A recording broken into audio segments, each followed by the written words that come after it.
Сайн байцгаана уу? За сайхан хавцгааж байна уу? Энэ удаагийн зөвлөгөөгөө би эмчийн бичгүүгээр олгогддог түгээмэл өвчин намдаадаг эмнүүдийн тухай зөвлөгөөгөө бэлтлээ. Тэгээд биднээс ер нь олон найз нөхдөөс өөрөө ч гэсэн би талинол уулаа, ибупрофен уулаа, толгой өвдлөө, халуурлаа, бие өвдлөө гэхэд л одоо энэ өвчин намдаадаг эмнүүдтэйгээл эмчийн бичгүүгээр худалдаа авдаг.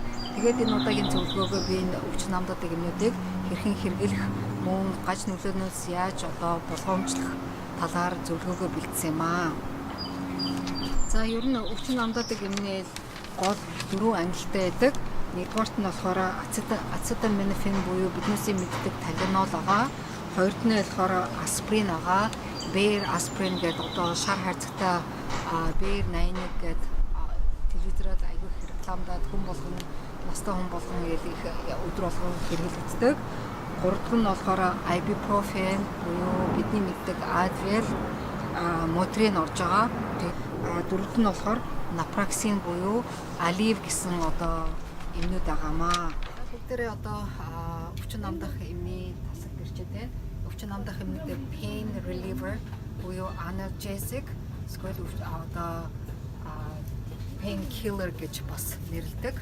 Энэ тасаг дээр их бүх одоо өвчин намдах эмнүүд байгаа. За бид ярьжсэн өвчин намдах эмнүүдээр ерөнхийдөө 4 гол ангилалд хуваагдана гэж ярьжсэн. За ингээд эхний 1-р анги нь болохоор ацетаминофены анги буюу одоо гол төлөөлөгч нь талинол байгаа. Бид талинолог гэвэл гол одоо уух, заавар нээл, өвчин намдах, халуун бууруулах, ер нь л одоо бүхэл төрлийн одоо нуруу өвдөх, одоо бүхэл төрлийн өвчин намдах зориулж уuna. Энэ юм гоохта заавал одоо энэ туны одоо яаж явах вэ зааварчилгаа байгаа. Энэ өдөрт энэ 500 мг-ыг уугаад 3 удаа уугаад өвчин намдахгүй байл ямар нэгэн одоо мэдээч бас нэг асуудал байна. Тийм болохоор заавал эмчтэй хандах хэрэгтэй гэсэн ер нь хандах хэрэгтэй. Энэ нэмийг ууж явах явцад байл гол анхаарах зүйл нь элэг зөвхөн элгээр одоо боловсралдаг учраас элэг муутай хүмүүс эсвэл одоо элэгний дутагдaltaй хүмүүс энэ нэмийг ер нь уухгүй байхыг зөвлөнө. Хэрвээ тунгийн одоо буруу хэд хэрэглэсэн тохиолдолд элгийг одоо хордуулж одоо элгэд хурц дутагдал гэж яад acute liver failure гэдэг буюу элгэний хурц дутагдалд орох одоо аюултай байдаг. Тийм болохоор заавал одоо яаж уух вэ? Өөрийнхөө жин, хүүс ямар хэмжээгээр уух вэ? Ямар тохиолдолд уух вэ гэдгийг энэ одоо хэсгээс нь уншсны дараа зөв хэрэглэх хэрэгтэй. За ингээд эхний одоо бүлгэлээ ацетаминофен. Сайхан би ингэж нэг одоо жишээ ярихад л ацетаминофенийг л бусад одоо зарим ханиадны эмнүүдтэй, эсвэл харшлын эмнүүдтэй, эсвэл ямар нэгэн өөр заалтаар өөр нэрийн доор байж болно. Жишээлбэл одоо энэ ацетаминофен Excedrin migraine гэж байгаа. Энэ мөн л адилхан одоо энэ ангилын эм нь толгойн өвчин зориулсан байгаа. Ацетаминофен sinus гэж байгаа. Энэ болохоор яг л бас энэ одоо ацетаминофен нь харшлын эмтэй холигдоод одоо толгой өвдөхсгүй л одоо харшил зориулсан ийм зориултай байгаа тийм. За дараагийн ангил нь болохоор нэг том бас ангилал байгаа. Энэ болохоор non-steroidal anti-inflammatory medication гэж байгаа.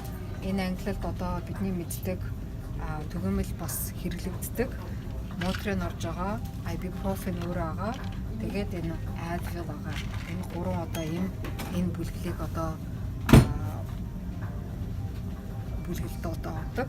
Энэ гурван эмээ нь болохоор anti-inflammatory буюу одоо янз бүрийн одоо өвслийг намдаадаг тийм чанартай. Тийм болохоор одоо булчин өвдөх, нуруу өвдөх, янз бүрийн одоо өг мөчний өвчнүүдийг одоо сайхан өвчин намдааж өгдөг. Энэ нэмийг бас уухтаа мэдээч эм учраас бас анхаарах хэрэгтэй зүйл нь болохоор бөөрнийг одоо бөөр муутай хүмүүст бас анхаарах хэрэгтэй. Мөн заавал одоо хоолны дараа уух хэрэгтэй. Яагаад бол энэ нэм нь хотоодыг маш их очроод хотоод муутай хүмүүс юу энэ нэмийг бас барууж уухгүй байхыг зөвлөдөг. Энэ нэм нь болохоор бас даралт ихтэй хүмүүст даралтыг ихсэх бас их тохиолддог одоо side effect буюу одоо энэний гаж одоо үйлчлэг нь болохоор чихэх шуугдаг. Тийм болохоор хэрвээ энэ шинжилгүүд чих шууг ах даралт ихсэх ходоодонд одоо таарахгүй ходоод их өвдөх юм байл бас бөөрийн дутагдaltaй бөөр мото хүмүүс иймэрхүү одоо иймэрхүү хүмүүстэй энийг одоо уухыг зөвлөхгүй. За тэгээд дараагийн бүлэг нь болохоор аспирины бүлэг байгаа. Энэ аспирины бүлэг нь болохоор бас л өвчин амдаах, халуун буулгах, тэгээд их одоо бидний мэддэг энэ бээр аспирин болохоор зүрх судасны өвчин, цусыг шингэлж зүрх судасны өвчнийг одоо бууруулах тийм гол үйлчилгээтэй юм байгаа. Бээр аспириныг одоо саяхан Америкийн одоо зүрх судасны Association-аас энэ судалгаа гаргасан байна.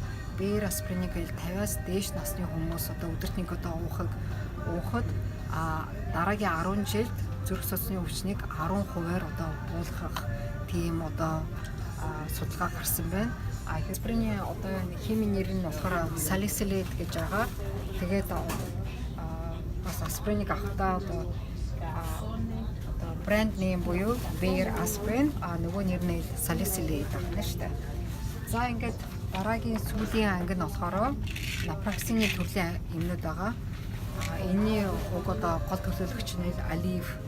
Aleve нь болохоор бас л анти-инфламатори эм болохоор одоо өршлиг намдаадаг чанартай учраас янз бүрийн одоо ялангуяа нурууны өвчин, үе мөчний өвчнөд их тохиромжтой байдаг. Мөн уухтаа одоо энэ ардталт нь заавар байгаа. Өдөрт 1-2 удаа уух. Тэгээд ер нь одоо бүхэл одоо энэ өвчин амдаах эмнүүдээ тэгээд ер нь богино хугацаанд уунаа.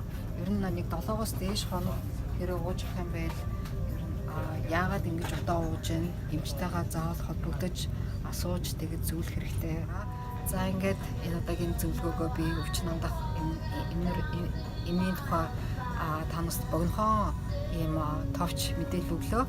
Хэрвээ асуух юм байх юм бол угнаа эмч вебсайтаараа мэдээж надад асуух юмнууд явуулаарай. За ингээд анхаарал тавьсан баярлалаа.